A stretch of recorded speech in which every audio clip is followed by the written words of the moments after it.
basically, I consider myself as a facilitator and also a community organizer.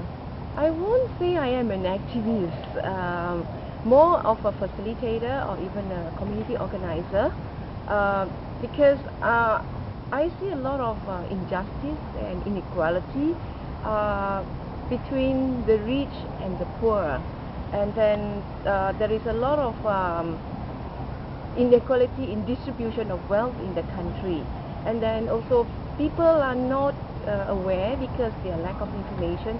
So people at the bottom most of the time are so ignorant of their rights. Now this is the one that I see because I grow up in a squatters area where people are, most of them are illiterate.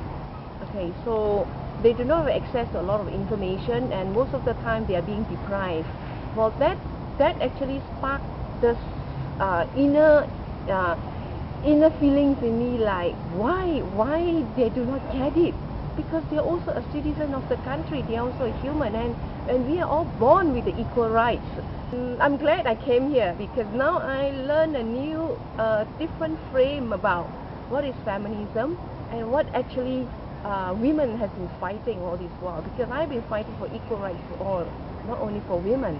But now I see more clearly that in this kind of injustice system, in this kind of patriarchy kind of system, women actually has been double marginalized in many aspects. So for that, I think now I'm going back there, I'm going to have a very different perspective in my facilitation work, which involves both genders.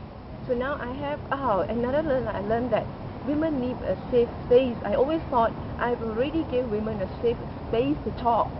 From now on, I would change a little bit of my organizing methodology, where I will give more rooms and more safe space for women to express, and then go back again to the society where you have men and women, and then we start the whole process of organizing again.